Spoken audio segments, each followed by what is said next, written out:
বিরতির পর ফিরে এলাম এডিটর স্পিকে। পার্বত্য ৩ জেলার মধ্যে রাঙামাটি ও খাগড়াছড়িতে ব্যাপক চাঁদাবাজির অভিযোগ উঠেছে। ৩টি আঞ্চলিক দল জেএসএস, ইউপিডিএফ এবং সংস্কারপন্থী জেএসএস এর বিরুদ্ধে বছরে অন্তত ৩০ কোটি টাকা চাঁদার কথা স্বীকার করেছে এরা। ভুক্তভোগীদের দাবি যে তারা এই টাকা নিয়েছে। চাঁদাবাজির প্রতিবাদে খাগড়াছড়িতে মঙ্গলবার হরতাল পালন করেছে সন্ত্রাস ও চাঁদাবাজ প্রতিরোধ কমিটি। ব্যাপক চাঁদাবাজিতে অতিষ্ঠ পাহাড়ের জনজীবন। কোনো রাগঢাক নেই, চাঁদা আদায় হচ্ছে প্রকাশ্যে টোকেন দিয়ে। বাস, ট্রাক, দোকানপাট, ব্যবসা প্রতিষ্ঠান, ট্রাক্টর আর পানির পাম্প, এমনকি সেলাই মেশিন প্রতিও চাঁদা দিতে হয় পাহাড়ি বাঙালি সবাইকে। বাগানের গাছ, বাঁশ, কাঠ আর ফসলের চাঁদা তো আছেই।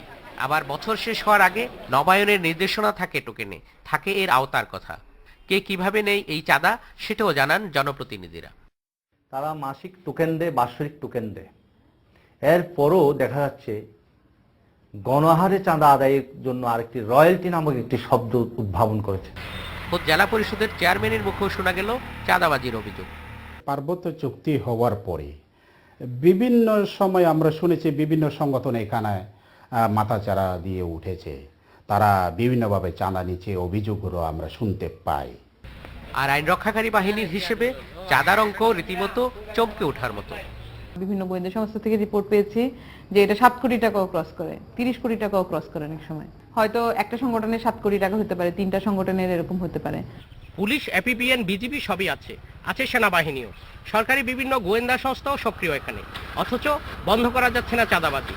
3 পার্বত্য জেলার মধ্যে খাগড়াছড়ি আর রাঙ্গামাটিতে চাঁদাবাজি অসহনীয় অবস্থায় পৌঁছে গেছে। চাঁদার টোকেন না নিলে কিংবা সময় মতো টোকেন নবায়ন না হলে জরিমানা গুনতে হয় 2 গুণ বেশি। আর চাঁদা দিতে অস্বীকৃতির ফল নির্ঘাত অপহরণ কিংবা বহুগুণ বেশি মুক্তিপণ দেয়া। Mamun Abdullah, Independent News, Khagrachhari. এ বিষয়ে জানাতে চট্টগ্রাম থেকে যোগ দিচ্ছেন সহকর্মী মামুন আব্দুল্লাহ। বিস্তারিত জানবো তার কাছ থেকে। মামুন আব্দুল্লাহ, আপনাকে স্বাগত। আমরা জানতে চাইবো যে এই যে ধরনের চাঁদাবাজি হচ্ছে, এটার মূল কারণটা কি আপনার কাছে মনে হয়েছে এই এলাকা ঘুরে?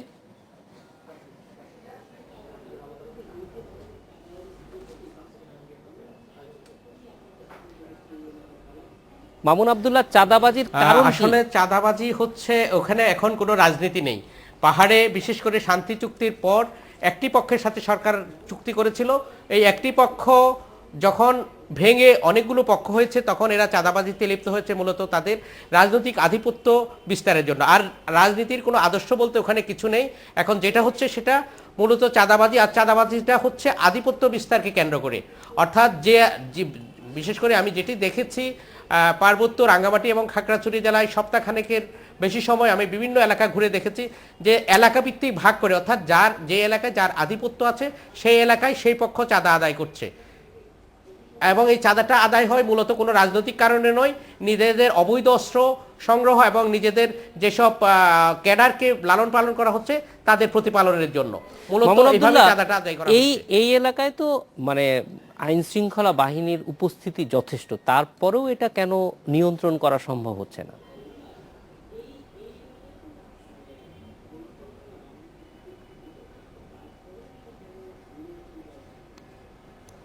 আপনি খুবই গুরুত্বপূর্ণ একটা কথা বলেছেন। এটা সবচেয়ে আমার কাছে আশ্চর্যের বিষয় লেগেছে এই বিষয়টি, বাংলাদেশের অন্য জেলায় এতগুলো আইন প্রয়োগকারী সংস্থা একসঙ্গে কাজ করে না, অথচ পার্বত্য জেলাগুলোতে আমি দেখেছি বাংলাদেশে যেসব আইন প্রয়োগকারী সংস্থা আছে তার সবকটির সরব উপস্থিতি আছে এবং তারা সবাই সক্রিয়। দুঃখিত, আমি এই বিষয়টি নিয়ে কথা বলেছিলাম সেনাবাহিনীর একজন ঊর্ধ্বতন কর্মকর্তার সঙ্গে, একজন ব্রিগেড কমান্ডারের সাথে। তিনি আমাকে বলেছেন যে আমাদেরকে সরাসরি এই ব্যাপারে কোনো আদেশ দেওয়া হচ্ছে না, আদেশ পাওয়ার সাথে সাথে এইসব চাঁদাবাজি বন্ধ করা কোনো বিষয় না। আমরা জানি কারা কোথায় কিভাবে চাঁদাবাজি করে। সরকারের উপরে মহল থেকে যদি সুস্পষ্ট নির্দেশনা দেওয়া হয় যে চাঁদাবাজ যেই হোক না কেন তাদেরকে ধরে ফেলা হোক, এবং ধরে ফেলা এবং তাদের পক্ষে এটা ধরা কঠিন কিছু হবে না।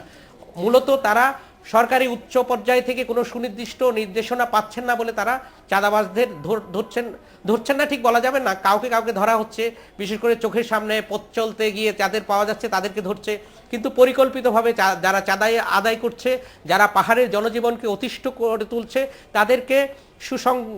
তাদেরকে পরিকল্পিত উপায়ে ধরে এবং তাদেরকে আইনের আওতায় আইনের হাতে সোপর্দ করার কাজটি হচ্ছে না। সেটি মূলত সরকারের উচ্চ পর্যায়ের কোনো দিক নির্দেশনা না থাকার কারণে, এমনটি আমাকে জানিয়েছেন সেখানকার উচ্চ পর্যায়ের আইন শৃঙ্খলা রক্ষাকারী বাহিনীর কর্মকর্তারা। মামুন আব্দুল্লাহ, আপনাকে অনেক ধন্যবাদ। এডিটর স্পিকে এবার ফিরছি একটি বিরতি নিয়ে। বিরতির পর ফিরে এলাম এডিটর স্পিকে। আন্তর্জাতিক মানবাধিকার দিবস আজ। এই উপলক্ষে রাজধানীতে বেশ কিছু মানববন্ধন এবং মানবাধিকার সংগঠন নানা ধরনের কর্মসূচি পালন করেছে, দিবসটি উদযাপন করেছে জাঁকজমকপূর্ণভাবে।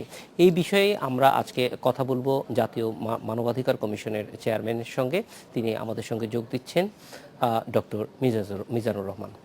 ডক্টর মিজানুর রহমান, আপনাকে স্বাগত। একটু জানতে চাইবো যে এই দিনে আমরা প্রথমেই যেই জিনিসটা জানতে চাই যে আমাদের মানবাধিকার পরিস্থিতি আপনার দৃষ্টিতে এখন কেমন, কারণ অনেক দিন যাবৎ আপনি দেখছেন জিনিসটি।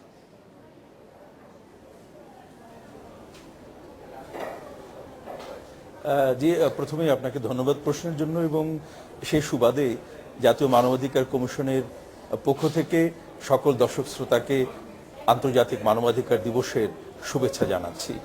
আজ এই প্রশ্নটি আপনি করেছেন যে মানবাধিকার পরিস্থিতি এখন কেমন, এই এখন কথাটি আমাকে কিন্তু তুলনার দিকে টেনে নিয়ে যাচ্ছে, অর্থাৎ আমাকে পূর্বের তুলনায় এখন কেমন সেই উত্তরটি আমি দিতে চাচ্ছি।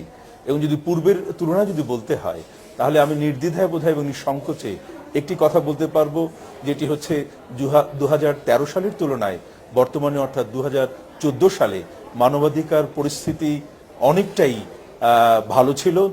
উদ্বেগজনক তেমন কিছু ঘটেনি, যেটি সার্বিক মানবাধিকার পরিস্থিতিকে সাংঘাতিকভাবে বিপর্যস্ত করেছে বলে কেউ মনে করতে পারেন। এমন কোনো কিছু ঘটেছে বলে কিন্তু আমাদের কাছে প্রতীয়মান হয়নি। বিশেষ বিশেষ ক্ষেত্রে যেমন মনে করুন বিচার বহির্ভূত হত্যাকাণ্ড, সেখানে আমরা দৃশ্যমান উন্নতি লক্ষ্য করেছি।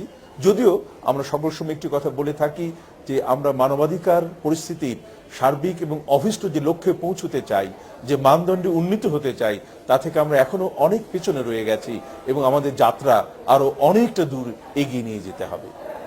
এই যাত্রায় যদি আপনার যে উদ্দেশ্য, যে অভিষ্ট লক্ষ্য সেখানে পৌঁছতে হয়, তাহলে আপনাকে বা এই কমিশনকে কি ধরনের প্রস্তুতি এবং কি ধরনের সহযোগিতা সরকার থেকে দেয়া প্রয়োজন বলে আপনি উপলব্ধি করছেন?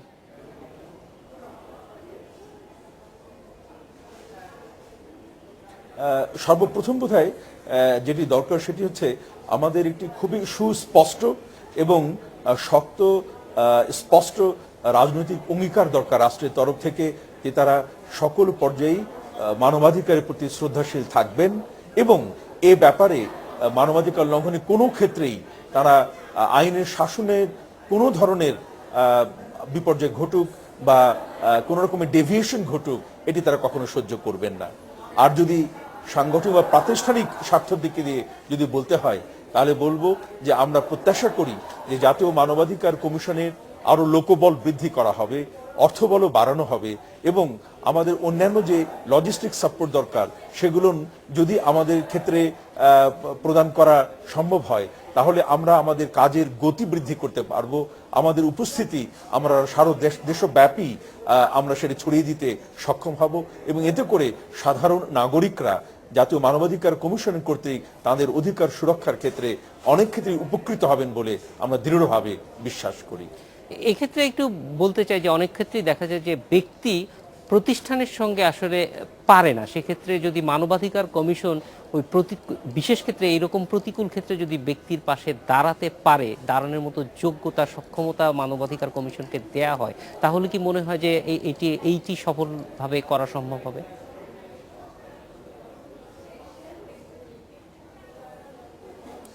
দেখুন, এটি ওই ব্যক্তির পাশে দাঁড়ানোর জন্য কিন্তু আমাদের জনবল, আমাদের অর্থবল সবকিছু বৃদ্ধি করা প্রয়োজন।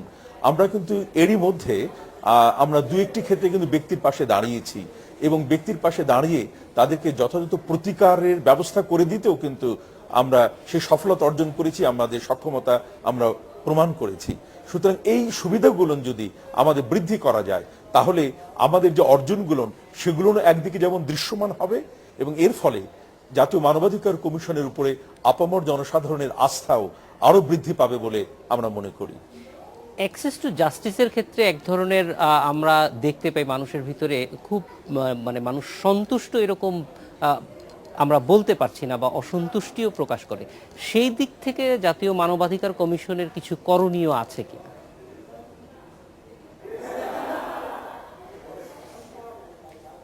দেখুন, আমরা কিন্তু এটি শুধু আপনারা যে পর্যবেক্ষণ করেছেন তা নয়, আমি অনেকবার এই কথাটা উচ্চারণ করেছি যে ন্যায় বিচার প্রশাসন আমাদের এখানে অনেক সময় আমাদের কাছে মনে হয় যে কখনো বা অর্থের কাছে, কখনো বা নিজ দম্ভের কাছে, আর কখনো বা রাজনীতির কাছে যেন বন্দী হয়ে থাকে। এবং তাই সাধারণ মানুষ, বিশেষ করে দরিদ্র বঞ্চিত মানুষ, তারা কিন্তু আইনের বা আদালতের আশ্রয় নিতে তেমন আগ্রহ প্রকাশ করেন না। কেন তারা প্রায়শই বলে থাকেন যে আমাদের দেশের বিচার ব্যবস্থা ধনী বান্ধব এবং দরিদ্র বিরুদ্ধ, এবং সে কারণে তারা বলেন যে অর্থ না থাকলে আদালতেও ন্যায় বিচার পাওয়া যায় না। সুতরাং এটি কিন্তু মানবাধিকারের সুস্পষ্ট প্রতিবন্ধকতা বলে আমরা মনে করি, এবং এই জায়গাটিতে আমরা বিশ্বাস করি যে আমাদের বিচার বিভাগকে আরো অগ্রণী ভূমিকা পালন করতে হবে। তাদেরকে শুধুমাত্র রিঅ্যাক্টিভ না, প্রোঅ্যাক্টিভ ভূমিকা চলে আসতে হবে, এবং তাদের অ্যাক্টিভিজম এমন এক জায়গায় নিয়ে যেতে হবে যেন সাধারণ মানুষ তাদের উপরে পুনর্বার আস্থা যেন ফিরিয়ে আনতে সক্ষম হন, এবং তারা যখনই ন্যায়, তাদের বিচার এবং অধিকার যখন ক্ষুণ্ণ হবে, তারা যেন সরাসরি আইনের আশ্রয় নেবার পথটিকে প্রথমতেই বেছে নেন। সেই পথটা যেন আরো উন্মুক্ত এবং প্রশস্ত হয়, সেটিও কিন্তু আমরা কামনা এবং প্রত্যাশা করি। ডক্টর মিজানুর রহমান, আমাদের সঙ্গে যোগ দেওয়ার জন্য অনেক ধন্যবাদ। এডিটর স্পিকে এবার বিরতি, ফিরছি একটু পর।